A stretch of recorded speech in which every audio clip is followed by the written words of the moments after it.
All right, folks, we are now live. Welcome again to another edition of the Coach and Crew Show, where we are college football weekly bound.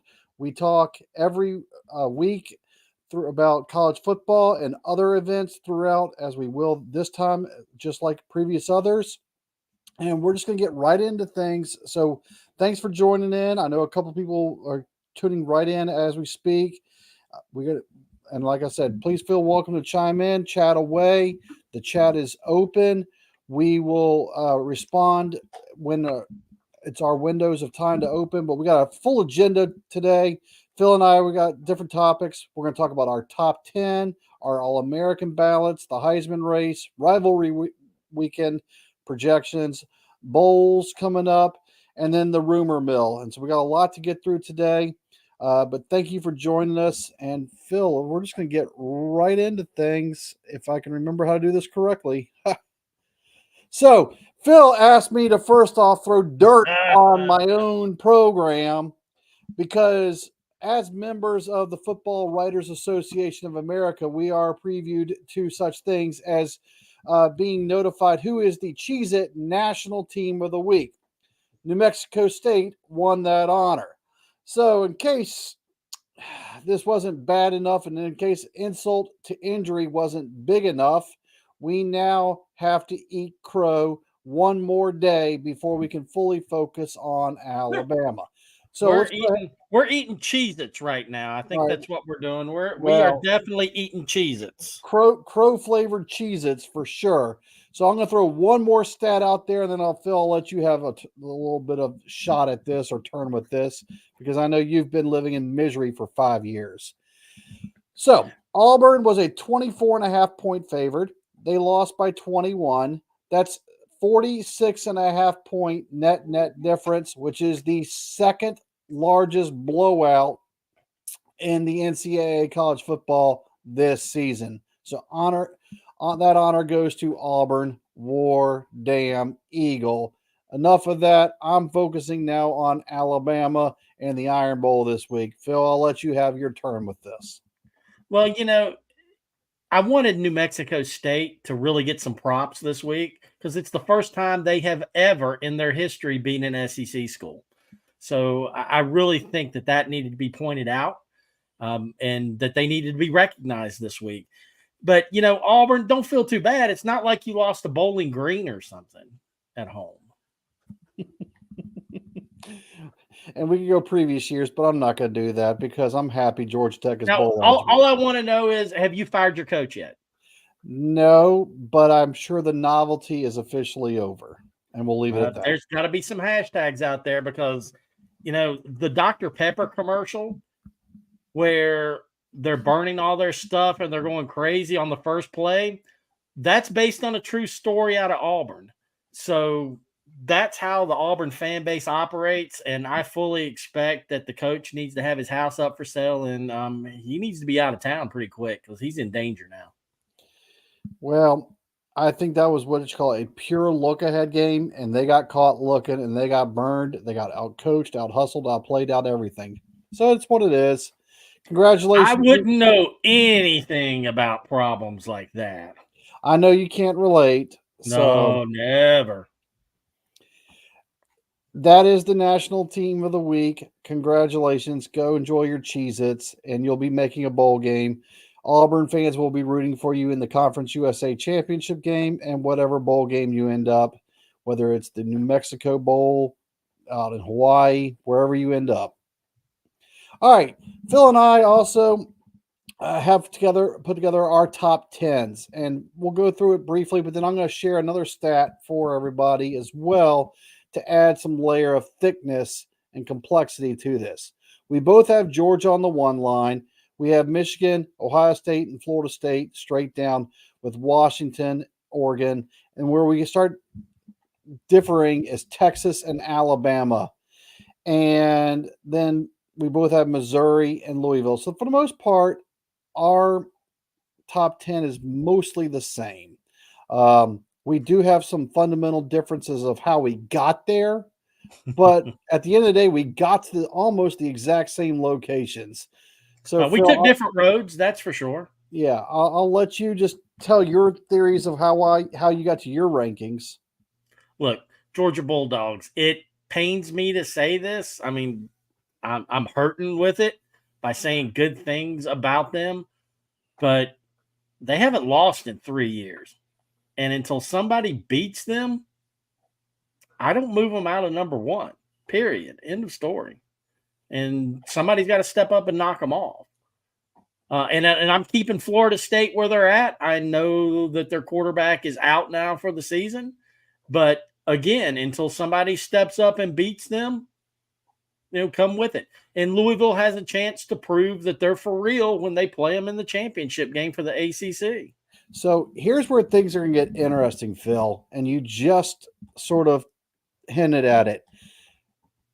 Some teams have a look ahead game this weekend. Some teams need to do a little figuring things out. And then you have the championship weekend could really put some monkey in some wrenches. All right. Washington plays Washington State in the Apple Cup. Washington State is trying to get to 6-6. They're 5-6. They have to win on the road to become bowl eligible. Don't think that's going to be a walk in the park for Washington because Washington State, this is their Super Bowl at the moment. All right. Well, they're not playing the JV team. Washington is not playing a JV team this weekend. All right. You just mentioned Florida State. They're obviously going to figure some things out, and they can't look ahead just yet. Florida sits at 5-6. You're in the swamp, and Florida, golly, they've been snake bit or alligator bit or something this entire season where, I mean, even if you saw that Missouri game, Missouri had one hell of a final drive, and I don't know how Florida snatched a defeat from the jaws of victory on that one, but they did. Missouri's finding ways to win this year. Those are just 2 examples of ways the conference championship can get messed up. Let's go back to Auburn now. Let's keep it in reality, but 14.5-point spread. I think Auburn covers. I'm not saying win, but I think Auburn covers. But if you look in the recent history, like the past 10 years of the Iron Bowl in Jordan-Hare, Auburn wins, or at minimum, it's extremely close and extremely stressful for Alabama. If Alabama was with a different coach that you ran out of town, dude. You had the only coach in the country that could beat Nick Saban on a regular basis, and you told him to get the hell out. Well, now we hired the only coach that's beaten him 3 times. True. So he just can't beat New Mexico State because the last time New Mexico State beat somebody by 21 was their road game at Liberty Bibberty, where Hugh Freeze was also the coach. So how's that for a stat? So anyway, this championship weekend and rivalry weekends could really put some flies in the ointment for a lot of these top 10 teams that are just sitting right now. In Texas, you're also watch out because no one's talking about you. And if you find a way to get looked ahead to the Big 12 championship game, your hopes are completely gone. Well, we talked about it last week. This is going to take care of itself. The next 2 weeks are weed out weeks. We go to the championship games. This weekend, Michigan and Ohio State decides who is 2 and who's 3. The loser of that one drops out of the top 4. And does not get back in. No, they don't. And then Washington and Oregon play each other in the championship game for the Pac-12 or whatever they're calling themselves for their final season. So that's going to take care of itself. The Alabama-Georgia deal is going to take care of itself. As long as you're in the top 8, you're fine. You just have to win out, and that's not an easy thing to do at the end of this season. So I put this together because, Phil, you just alluded to this. Basically, the game between Michigan and Ohio State this weekend is a single elimination game. Let's look at the nationwide picture. It's more for the top 8, but I went ahead and put in the top 10 just to stay consistent so you can see where Louisville and Missouri fall as well. If you track your opponent's wins as one category, and then you only get points of your opponent's wins if you beat said opponent, here are the standings right now. So this tells me that Texas has played the toughest schedule so far to everybody. Ohio State, by far, out of these 10 schools, has played the weakest schedule. Now, They get 11-point bump for playing Michigan this week, so that'll put them up to 58. So they might not finish in the bottom. But right now, Ohio State's got the last place schedule. If they lose to Michigan, Ohio State is 100% out of the college playoff discussion, in my opinion. Well, the talking heads at ESPN will keep them in there because half their people come from Ohio State. The other half comes from Syracuse. But it'll take care of itself. The schedule takes care of itself. It all works its way out with the way the conferences are set up. And they'll decide it on the field. They've got to decide it on the field, and they will. And that is the beauty of college football. More times than not, it does get decided on the field. Correct. More times than not. 2003, it did not. Well, there's been a couple times. Well, 2003, Auburn went 12-0 or 13-0, went to the Sugar Bowl, while Reggie Bush, his newest Mercedes, went to the Rose Bowl and ran all over Oklahoma, and then got it stripped from him an hour later. Yeah, but today that would be legal. That would be legal, and it's all acceptable, and they do that all the time. It very well said. Very well said. To get back to an earlier point, do I need to thank Texas A&M for no longer having the biggest buyout in history? Not yet, but the day ain't over yet. So Texas A&M can hold on to that award for a while. All right. Phil and I are also part, like as we mentioned, part of the Football Writers Association of America, where earlier this past week we had to submit in sections our All-American ballots and All-American list, and they do it by different sections. They start with skill positions. So for no other purpose, just for full disclosure, we're sharing our I would never look at stuff from SIDs. Never. The stuff you send me. Oh no, I'd never look at that. Yeah. Make sure you got our addresses right, because we play with all your toys. That's right. So Phil and I do have some similarities, and Phil and I do have some differences on our ballots. Most notably, and we'll talk about this in a couple seconds when we get to Heisman, I'm a big Bo Nix fan. He's a big Michael Penix fan, in a different way than Byron likes Michael Penix. So we both have our views on our quarterbacks from the Pac-12. We both like the same running backs. Here's the thing about Corey Schrader. As of last week going into the games, he was the only SEC running back with 1,000 yards. That says a lot to me. Look, Schrader's done it against the big boys, and he's had an incredible season. I really wanted to put in that kid, was it Marshall from UNC? But I've seen him live, and I see him run all over Georgia Tech, and everyone ran all over Georgia Tech. And he had 158 yards, and you could say, wow, he had 158 yards and 2 touchdowns against Georgia Tech. Everybody has 158 yards and 2 touchdowns against Georgia Tech.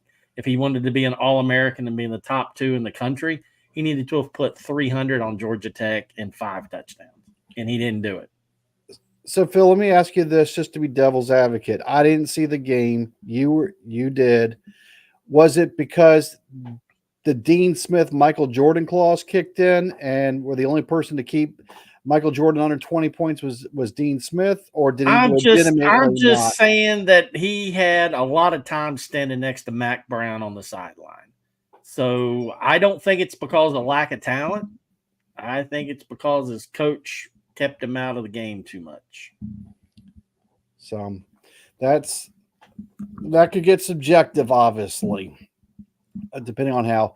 And then Phil, well, I know you got to look at the wide receivers. I love Keon Coleman, so he would have been over there for mine also. So I didn't do 3. Yeah, our one difference on receivers was I forgot to put in Keon on yours. I'm sorry. Our one difference was I have Troy Franklin as the number 1 receiver. You have Malik Neighbors as listed. For whatever reason, I'm just big on Troy Franklin over Malik Neighbors. Malik Neighbors, man, he's off the chain good. He's just another one of those LSU wide receivers that are, quite frankly, before their time. He's just serving an apprenticeship before he goes to the NFL and makes a shitload of money. Yeah, exactly. And then, I mean, are you in agreement with me that Marvin Harrison's the best wide receiver in the country? I think yes, but I think his numbers only put him in the top 2 or 3. But as far as pure talent goes, yeah, but I mean, he plays for Ohio State, where they want to run the ball all the time. Their quarterback. Let's take a look who's throwing the ball. You look at Oregon. Even though I don't have Bo Nix as being my All-American quarterback, he's still a top 4 quarterback in the country, and that's saying something. I'm not saying Bo Nix stinks. I'm saying Bo Nix isn't as good as Michael Penix. No, however, we have to put 1 on the list, not 4. 1. Correct. So, you've got Troy Franklin. He's got a superstar throwing him the ball. Marvin Harrison does not. Keon Coleman has a superstar throwing him the ball, or did. Not anymore. And then I'll say Malik Neighbors has a superstar throwing him the ball, because you can argue that Daniels is the best quarterback in the country. There would be a great argument saying Daniels should be number 1, and we can have that talk in a few minutes. Well, the way I look at it, we're still in an All-American. Michael Penix, he hasn't lost a game this season so far. And I know that he doesn't play defense, but the Washington Husky defense is just as crappy as the LSU Tiger defense. And Penix, when he gets down, he brings his team back and matches a score. He's the ultimate stopper. He stops that streak and puts them right back up. And I think he's a leader, and I think he's got a lot of character there with how he just brings his team up. I want to put a pin on the Bo Nix, Michael Penix conversation, if you don't mind, Phil, simply because I've got a whole screen devoted to just that conversation. Oh, well, then let's do that. So we can get down to the thing that hurts me. Writing Brock Bowers on an All-American list and submitting it nationally for a vote, voting for a Bulldog, just that hurts. But still, I recognize that he is the best tight end in the country. All right, Phil, but while we're on Brock Bowers, I've seen him play in person. I think you're about to see him play in person. I've seen him play in person too, but that was a few years ago. So if you ask me non-quarterback, who are my top 2 draft picks if I'm an NFL team, here are my 2 answers: Marvin Harrison and Brock Bowers. I know that's different from All-American. I know it's different from rankings, and I know quarterbacks are part of the mix, but let's take the quarterbacks out. If you had to take a top 2 pick, who are your top 2 picks you think of talent coming out of the college ranks into the NFL? I'm taking Marvin Harrison, and I'm looking at one of those defensive ends, either the kid from UCLA or the kid from Utah. That's my number 3. So I'm glad you said him. Well, we got a comment saying Bo Nix is even a first rounder. 1, we're not talking about NFL draft right now. 2, we're talking about our subjective rankings of how they're all American, and I'll answer that in a few minutes when we get down to that. But it's subjective, and I have my arguments that I'll either sell people on or don't sell people on. Either way, I don't care. It's my subjective opinion. It's my vote that I push submit to, and if I could sign my autograph to it, I would. Where we also differ is you like the kid from Miami, Ohio as the kicker. Maybe there's some homerness in there, but Alex McPherson, 17 for 17 on field goals, hasn't missed a single field goal all season, hasn't missed a single extra point all season, and he plays in the SEC. The only thing I can say about Nicholson from Miami of Ohio, he missed an extra point. I did not go and look at every single stinking extra point kick he had, but the dude's perfect, and his range is anywhere from 20 yards to 52. And he's hitting them, and he's doing it up there where the weather's not perfect and nice, and he's leading his team to some wins. So, and he beat the living hell out of Bowling Green. And quite frankly, I appreciate that. Thank you, Graham Nicholson.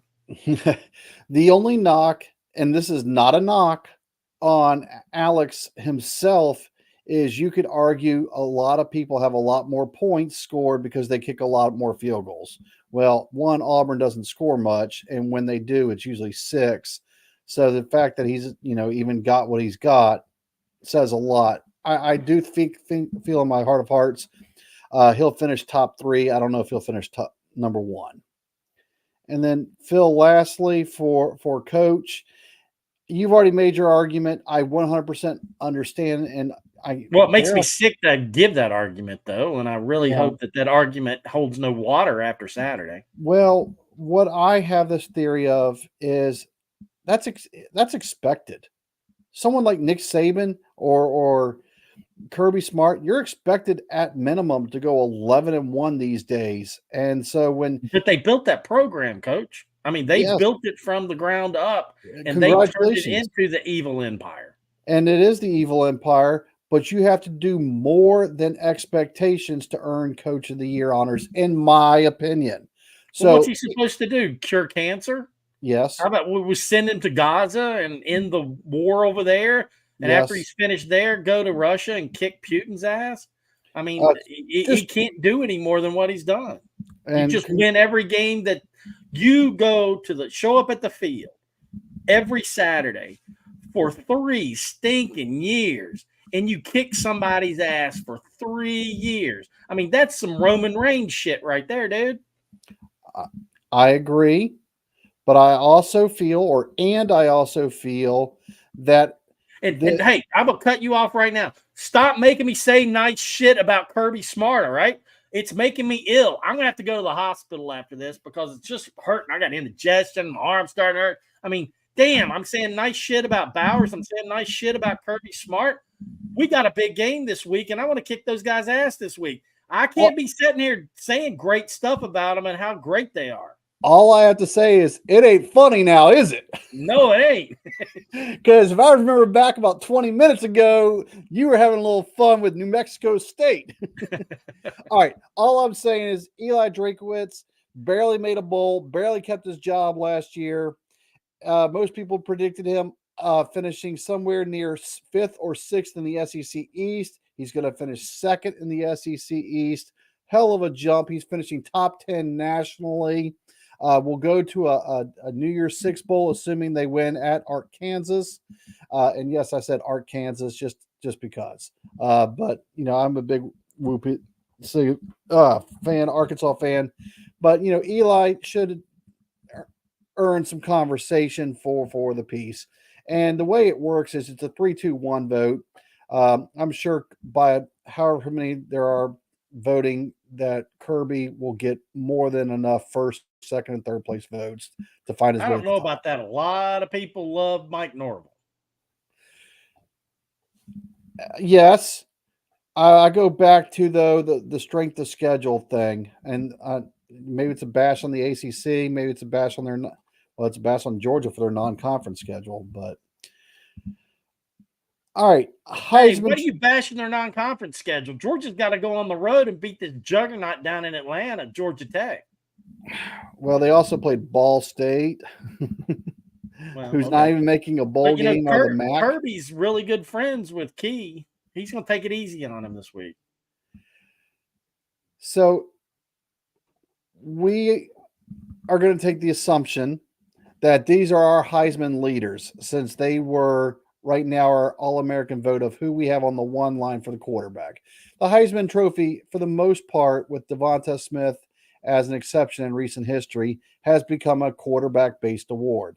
The Heisman Trophy is the only award we do not vote for. All right, it's not part of our association. It's its own separate entity.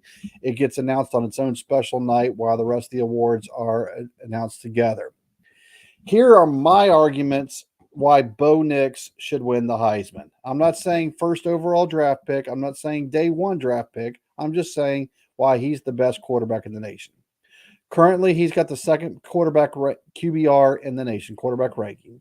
He's first in completion percentage at something redonkulous like 82%. He's second in TDs in the nation. He's first in TDs to INT ratio. He's only thrown 2 interceptions this entire season. He's third in the nation in yards per game. He's second in the nation in completions. And his one loss was on the road by a missed field goal at Washington, where that looks like it's going to be a neutral field rematch in a couple of weeks. Put all those together, and you got a 10-1 season where you're blowing out everybody. Yeah, Bo Nix is my number one. And if someone else feels otherwise, someone else feels otherwise. But I think I have strong enough factual statistics to back my opinion. Phil, your turn on Michael Penix.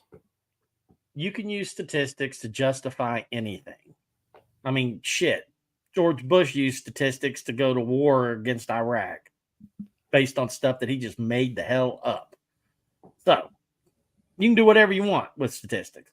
Bo Nix's statistics are excellent, but Penix is just as good, if not better. He has him in yardage. He's right there with him with TD passes. He's only thrown 7 picks the whole season, and he has absolutely no help with teammates. Where, as you've pointed out with All-American candidates, the wide receiver for Oregon is a superstar stud.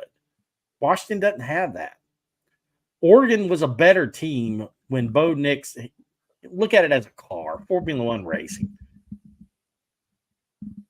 It was already a championship car. They just needed the right driver. And it looks like Bo Nix is the right driver. Congratulations. He's doing a great job. Well, Washington just wasn't all that good. They were okay, but they weren't great. And you had a lefty that transferred over from, it was Indiana, wasn't it?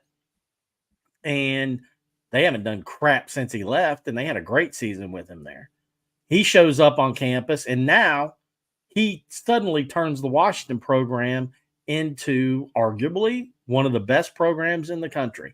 And he doesn't have a whole lot of help out there. He doesn't have any superstar All-Americans. We didn't talk about any of their players being on the All-American list. And that's not an accident. That's because of the guy can play, his leadership ability, and his stats are just as good as Bo Nix's. Now, we talk about the Heisman. There's also a monkey wrench in there named Marvin Harrison Jr. And I think he's going to get a lot of votes too, because he is a just monster out there with what he's done. And then we also see what LSU is doing with their quarterback by leaving him in the fourth quarter against a less than stellar but not bad Georgia State team, so that he scored 8 touchdowns and threw for 400 or 500 yards or something like that, to take him from being at the low end of the top 10 of the statistics category up to now the top 4. And that just goes to show you about statistics. If you have a coach like Bo Nix, he's out of the game at halftime last weekend because his coach doesn't, he's not going to run up the score, and he's not going to embarrass Arizona State. LSU, we all know the class act as a coach down there, So he's going to leave his player in there to run up the score and get cheap stats on a lesser opponent. So I look at the stats and go, it just depends upon the circumstances. I want my quarterback to make plays, be a winner, and just freaking lead his team to victory and turn those kids around. So, sidebar to answer a question, who would I choose? Well, I don't have to choose because Auburn already found a way to screw up their time with Bo Nix. And Bo Nix, that's a trap game right there. That's a trap question right there. Auburn had Bo Nix. Auburn, if you're on campus and you pass Bo Nix, the 2 words out of your mouth should be "thank you," and it wasn't. And he took enough. And he took enough of that harassment. And my own daughter, who's on campus now, a couple years ago, confirmed about the way they were treating him on campus as she passed by and witnessed some of this stuff. And she felt horrible for the kid. So good for Bo Nix for leaving Auburn and finding a happy home up in Oregon. That's all I have to say about that. Were weeds legal? Now, Phil, I I've always said this since day one. The one factor I think that the quarterbacks have to endure that not any other skill position players when we're talking Heisman Trophy is losses. Okay. So advantage to Michael Penix. Currently he's at 0. Bo Nix has 1, but Jaden Daniels has 3. Is that a real factor or is that just something I make up because whatever? As I said a little bit a while ago, defense, you know, Jaden Daniels isn't covering wide receivers. Jaden Daniels isn't folding. But we all watched at the beginning of the season, and I know we've already argued about the beginning of the season, how those teams are different. But when Jaden Daniels played FSU the second half, FSU kicked his butt. Now, he's a great quarterback. I thought he was the best quarterback in the SEC this season. Me too. And that's not a slouch on that at all. But we've seen him try to perform against great defenses, Alabama and FSU. And granted, Nix has played against Alabama, just not this year. And Penix hasn't played against a great defense. So we don't know how they would perform. But Jaden Daniels, he didn't get it. He didn't get the job done against the better teams on his schedule. Let's just put it that way. I agree. And it's going to be really interesting if at the Cheez It Citrus Bowl, it's LSU versus Iowa. So that'll be fun if we get to that. Moving on. All right. It's rivalry weekend. We're going to quickly go through and spend about a minute on each of these games and just share our opinion of it. You can read the stats on the screen yourself. We're not going to. I hate like on these meetings when people read the PowerPoint to you. We're not doing that. We'll just simply talk about the game and what we're looking forward to. We're just going to make you take notes, and there'll be a test afterwards. Yeah. It's Thursday night. It's the Egg Bowl. It's Thanksgiving night. Some people are doing Christmas shopping. Some people are still doing their Thanksgiving thing. Then there's people like me who love having the Egg Bowl on the background, and it's always just something I consider to watch. So I think that the fact that it's in Stark Vegas helps Mississippi State. They have a chance to not only pull off the upset over their arch rival, but also make a bowl game for an interim coach. So it's not like they have that woe is me mentality. Ole Miss, you're pretty much going to be locked into a New Year's Day bowl game. It's just where it is. So this is a trap game, I think, for Ole Miss. That's my 30-second take. No trap game here. This game means something to both these teams. You're not going to get caught looking forward to anything.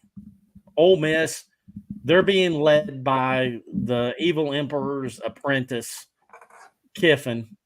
And if there's anybody that is fun to root against, it's Kiffin. So I'm going to be watching the game pulling for Mississippi State because I want to see Kiffin lose. However, Kiffin's a freaking offensive genius. So he can put points up on anybody, and he will, and they'll win it. I know Byron's rooting for Hail State, but for me personally, I'm rooting for Hotty Toddy Gosh Almighty. For if any other reason, I just love saying that phrase. All right. Some of our viewers and some of our different subscribers are from Oklahoma. So I wanted to give Oklahoma a little bit of 60-second press. And once again, they're pretty much locked into where they're going to be locked into. They're going to finish somewhere between 11 and about 16 in the polls, win or lose. They're traveling, or no, they're hosting. I just put it on the wrong side. TCU, where TCU's 5-6, and they need to become bowl eligible as well. So they have a lot to play for. This is not a traditional rivalry game, but it's still Big 12 opponents for the past 15 years going up against one another. Assuming Dylan Gabriel is healthy or that their backup is fully competent, I'm not sure which is which. I think Oklahoma's going to take this one pretty safely. I can't say anything different on that one. Although I love TCU, they've had a tough year this year, and they're just not on the same planet that OU is. Oklahoma is just better in everything. So it's going to be a problem. Moving on to the Civil War. Oregon State played their hearts out last week and then lost it a close one to Washington. Oregon is trucking on full cylinders. Like you said, it's a race car. They just needed the driver, and they've got a driver. Assuming Oregon doesn't look ahead, which I don't think they will, and if as long as it's not playing in a sleet storm, I think this is Oregon's for the taking. I do like the over in this game. I think unless there's something with the weather, it's going to be an over game. But I don't think this is an easy game. I think this one's going to be a back and forth until the last guy that has the ball wins. And that's how this one's going to end up. The Beavers have a heck of a quarterback that we're familiar with in ACC country with Ukulele. And even though Dabo Swinney tried to ruin his career, he has definitely performed out there on the West Coast. And he's going to give Oregon all they can handle. But, I mean, Oregon's a better team. They should win, but it's not going to be a cakewalk. Washington didn't have a cakewalk against the Beavers, and neither will Oregon. And I'm sure family members in your own household are picking Oregon State as well. Well, there's going to be an argument on that when we watch the game together, and there'll be some fights going on because I think Oregon's going to win, but DJ Ukulele's biggest fan lives in my house. So Little Timmy. He's not Timmy. What am I told? He's Jimmy because he's in the wheel. No, Jimmy's got the crutches. Timmy's got the wheelchair. So he's Jimmy. He's got the crutches. He's still on crutches. Yeah, if only he went to PT. Yeah, if only he would get his ass out of bed and go to PT. All right. The game on Saturday afternoon. Michigan, Ohio State. Winner advances. Loser, you'll get yourself a New Year's Six bowl game, but that's about the highlights. Harbaugh's not on the sidelines. Phil, I'll let you go first on this one. Doesn't matter if Harbaugh's on the sideline. They're pissed off. And pissed off teams usually play a whole lot better because they get up for it. And they're definitely going to be up for this one. That's for sure. So I don't think it really matters with Harbaugh. Both these teams like to play smash mouth. They're going to line it up, buckle up, put their mouthpieces in, and they're going to go after each other and try to destroy each other. So I don't think this is going to be an over game, actually. I think this one's going to be an under game. I do too, actually. And the thing I don't like, and I don't think, and I'm not saying Michigan's going to win this one. I think Michigan's a better team, and they're pissed off. But we all know how things work in the Big Ten, and I wouldn't be surprised that there's going to be some officiating and some yellow handkerchiefs on the field that's going to decide this game. So the two things. The one thing I don't like about stats is they, like you said, they can be manipulated. Well, these two teams in the Big Ten don't play anybody, and Penn State has proven their incompetence. So that the fact that they're a number one and number two defensively in points allowed per play, that means absolutely nothing to me. Having said that, I still think they're both defensively good, and I agree with you about taking the under. And that's my one thing I'm nervous for, Phil, is something else you just mentioned, is I'm nervous that the officials are somehow going to end the game. And just like they did a couple years ago with that Ohio State game on that fourth down play, wherever it was the year before Michigan finally broke the streak, I feel like that's going to be a factor as well. And I hope not. I hope I'm wrong. I think Michigan's going to get punished, but it's going to be the double secret probation punishment. And there'll be some yellow flags that's going to end their winless streak or undefeated streak this season. I'm sorry to say it, but I don't think it's going to be a fair game. I think it's going to be 11-18. Yep, it's got a handicap match written all over it. Darn right about that. All right, for our Central Florida viewers, UCF still fighting for bowl eligibility against the Houston Cougars. I think the Gus Bus if it gets itself its sixth win. It's as simple as that, and I'm going to keep it as simple as that. I love Gus Malzahn. Didn't I wait hours in line to get him to sign a book or something, or was that the other one? That was him? No, you did. I did. I like the guy. I met him. I talked to him. He talked back. He was cool. I like him. I root for him. I want him to be bowl eligible. I want him to win. I've been cheering for this team for the last month to win every game. So I'm not going to change it now. I think they're a decent team. They get better every week, and that's really the sign of good coaching is when the teams improve every week. So they are. They're just ramping up from an American level conference team to a Big 12 conference level team. It's as simple as that. Most likely. All right. For those of you in the Myrtle Beach area or in the northern left corner of Virginia or Manchester North area, Coastal Carolina plays JMU. Here's my short take. Yes, I'm going to be there. If you're down there and you want to say hello, say hi to me. I'll be more than happy to say hello to you. But it's senior day. I get to support my son on the field, get recognized an hour before kickoff. I think that's a very special moment. He's a senior? He graduates this May. Already? And yesterday he was just sleeping on my couch. I don't have a tear in my eye. Sidebar, have I ever picked against Auburn? Yes, all the time. If you knew my history, you know I don't pick with Auburn. But anyway, Coastal Carolina, if they win, they're the Sun Belt East champions. They go to Troy. JMU, here's my 60-second take or 30-second take on JMU. Are they going to have the woe is me syndrome for after losing to the NCAA and losing to Appalachian State? If they are, I think Coastal's going to take the game. If not, JMU, there's no reason why you shouldn't win this game. JMU is a better team.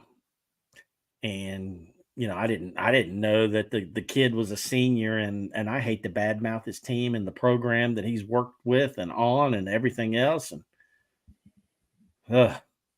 you're gonna lose though. Sorry, dude. Damn you. Hey, there's no reason why JMU should lose. Having said that, that's why they play the games, and hopefully it'll be a good game to see. All right, the Iron Bowl. Oof. All I'm going to say is this. Auburn, when hosting the Iron Bowl, regardless of how bad their record is some years or how good their record is some years, good years, they beat Alabama. On bad years, they cover the spread and make it ridiculously interesting. Brian Harson's first year 2 years ago, when he was there, Auburn led 90% of the way, went to overtime, had a chance to win it in overtime, but sent it to double overtime, and then double overtime, Alabama won. That's should have gone for the win then when you had the opportunity. I think this will be closer than the experts think, but yeah, Alabama. No reason why Alabama shouldn't win. This is Alabama.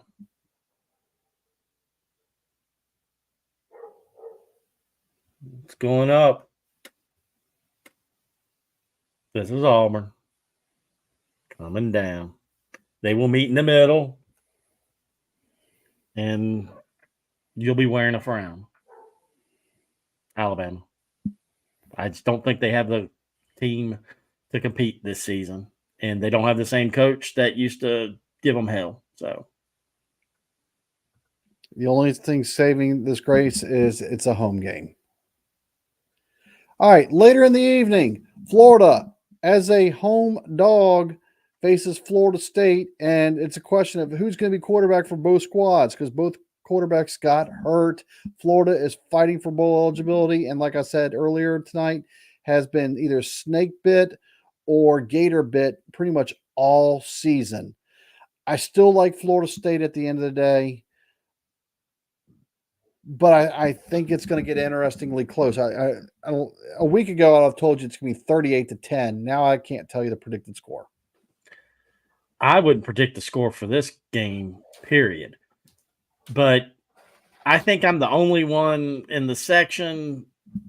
We had a big debate on Florida State, and everybody but me thinks that the team sucks. I thought Florida State is solid.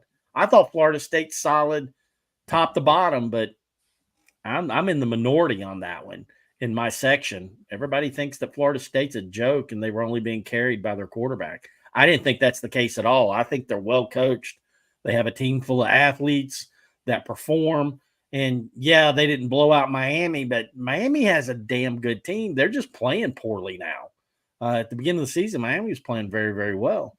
And Florida State's handled business every game. Every single game they've handled business. So they might have gotten bored during the season and let some teams hang in there with them a little bit more than what should have been. But I think they're solid. And if their quarterback can just be competent and manage a game, I think they beat Florida. But if he shits the bed, the swamp's not an easy place to play. It's not, but they still have Keon Coleman, and They got to get him the ball. I've seen him enough times. He can catch something. As long as you throw it in his zip code, he's going to come down with it. All right, maybe this one sets close to your heart. Maybe it doesn't. Georgia Tech, hey, congratulations. You're not the noon kickoff on some alternate station this year. You actually get primetime coverage on ABC. Having said that, you also are a 24.5 point underdog, and you're playing the number one team in the nation. I hope it's close. I hope it's fun to watch. I think Georgia, like the Tennessee game, is going to, all right, that's cute. You got a touchdown. Okay, it's 10-10 or 14-10. Now let me put down my beer, crack my knuckles, and show you what I'm all about. I think that's how this game's going to play out. Well, Key kept it close last year till halftime. Hopefully he can this year. We have a young team that really and truly needs to be at home at night when everybody's juiced up and providing them with energy.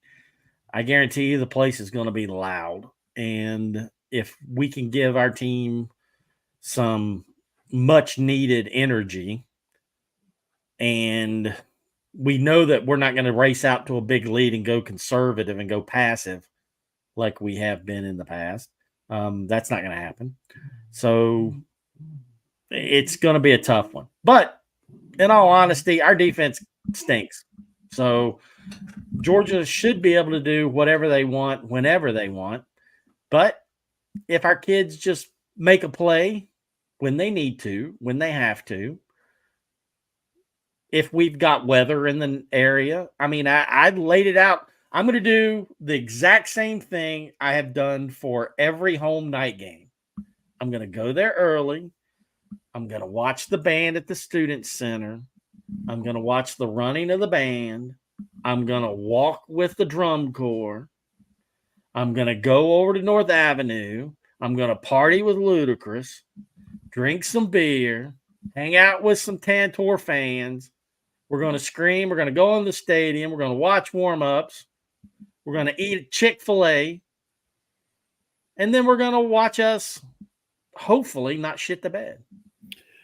Phil, Rec Talk wants to know if you're going to come to his tailgate. Where's it at? I'll go to any tailgate. Yeah, Phil. I go through and I walk by the tailgates and I talk to everybody there. And if they offer something, I'm there. I mean, the best tailgate I've ever seen was at Neyland Stadium, and they had a orange fire truck full of beer. Best thing ever. I mean, those Tennessee people know how to drink. Phil, I thought you were going to say the best tailgate is a free tailgate. Well, that's the second best tailgate. All right. We're getting near the end of the show. We got just a few minutes left. Brett McMurphy of the Action Sports Network releases his bowl projections. Other people do them. I do them. But at the end of the day, his seem to be the most accurate, and he's got his finger on the pulse more than anybody else, in my opinion. So we're going to briefly go through some of his, not all of his. You can go to his website and look at all of them for his bowl projections. So starting with the Sugar Bowl, he's got Georgia and Florida State. He's got Michigan and Oregon playing. So he obviously will have Oregon defeating Washington in the Pac-12 championship game. So that's interesting to note. Then we've got the New Year's Six bowl games. He likes Washington and Alabama in the Fiesta Bowl. He likes Louisville and Ohio State in the Orange Bowl. And Louisville has to go to the Orange Bowl. They're taking the highest remaining ACC team. That's a must lock. Texas and Missouri. Louisville might beat FSU, though. Well, that's good. That's what we were talking about earlier. It's going to get interesting. Yeah, it really will be. And then in the Peach Bowl, Tulane and Penn State. Oh, what a horrible matchup. That's got bad written all over it. I thought, and I want to double check on the rules because I'm big on all this. I thought the G5 highest ranked team was going to the Fiesta Bowl this year, but he has them otherwise. So I trust his source and his knowledge. I thought the highest ranked G5 school went to the Fiesta Bowl this year. I don't know. Well, the Fiesta Bowl's got a hell of a matchup. Washington and Alabama is something to watch. You know, none of them are. Texas, Missouri is going to be a hidden good one, especially in the Nerd Cotton Stuff Bowl. says Tulane could be fine. Yeah, I agree. Tulane could be fine. They're a fun team to watch. I've watched a bunch of their games this year. Penn State, I have no desire to see Penn State play again this season at all, period, end of story. And their coach could even get fired. So, yeah. I mean, shoot. Penn State has just completely – they've basically had a moment, screamed, cried, locked themselves in their room. They refused to eat. I mean, who knows? They're about ready to hang it up. Well, and suicide watch. They've already fired their offensive coordinator. I'm going to say this real quick. The American Conference overall is down. San Antonio plays Tulane this weekend. The winner goes into the American Conference Championship. Also playing for the American Conference Championship is SMU. Watch out for SMU. They were my preseason favorite to win the American Conference Championship. Wouldn't surprise me if SMU is playing somewhere. They're a heck of a team. You've seen me bet on them all season, so they're a heck of a team. Yeah, I'm undefeated with SMU on the weeks I've picked them. All right, and then some notable regular bowl games or traditional bowl games, whatever you want to call it, for some of our viewing audiences. The Citrus Bowl, Ole Miss and Iowa. We do have some Ole Miss fans on some of my different platforms. That'll be an interesting one if that one comes true. JMU, you might backdoor yourself into the Camellia Bowl. If not enough teams become bowl eligible, you become bowl eligible. You can play in the Camellia Bowl down in Montgomery, Alabama. UCF, you're going to stay local. You'll play in the Gasparilla Bowl against South Florida, which is in Tampa. Not just South Florida, but the Gasparilla Bowl. So a locally based bowl. We like bowl. them. They were nice to us. Yes, they were. We'll promote that pretty big. Why are they going to play UCF in South Florida at the Gasparilla Bowl? Because it's an American Conference team versus an SEC team, but the SEC is not going to have enough, and so they're going to pull somebody from the Big 12 to fill in the spot. Oh. Pull a team from the ACC to fill in the spot. Pull a Georgia Tech. I'd love to go down there with those guys again. Wait a second. I'm going to be down there at that time anyway. I can just stop in. So speaking of Georgia Tech, they have you in New York City playing the Pinstripe Bowl in Yankee Stadium against Rutgers. New York City? Ugh. Tantor's not allowed north of the Mason-Dixon line, folks. It's not allowed anymore. Then again, so am I. I don't have a passport. Real quickly, the Independence Bowl, Texas Tech is scheduled. He's projecting to play Coastal Carolina. Coastal Carolina is not scheduled, or the Sun Belt is not aligned with the Independence Bowl, but there is going to be an opening for not enough teams to qualify. I think from the Big Ten, is it? And so Coastal Carolina will fill that spot and get bumped up to the Independence Bowl in Shreveport. The Military Bowl. Won't they let us go play you guys in Texas? Am I allowed back in Houston? As far as I'm aware, yes. Okay. We didn't get much trouble there, did we? No, we were pretty calm and conservative that weekend. Yeah, we're kind of mostly because VCU lost. Yeah. The Military Bowl, we already talked about SMU, where they're projected. Here's the funny thing. The Texas Bowl, when I did my original beginning of the year back in July projections, I had in the Texas Bowl Auburn and Oklahoma State. What are the odds of me hitting a home run on that? I would say slim to none, but it's funny how we've made it this long, and this is where the the top-rated projectionist has both teams falling. That's not a bad bowl. That Alamo Bowl is the one that would be barn burner there. Arizona's a damn good team. Yeah, they are peaking at the right time. They sure are. And yeah. So we're now down on the rundown segment, the final segment of our show. We've got just under 5 minutes remaining. 2 topics in no particular order. Phil, one, you asked for this one.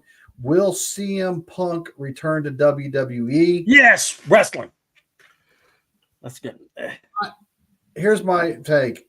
Go One, ahead. I hope not, but 2, I'm sure he will. That's it for you? This is CM freaking Punk, dude. All right, there are a lot of things. Number one, when he left, he gave Vince the bird.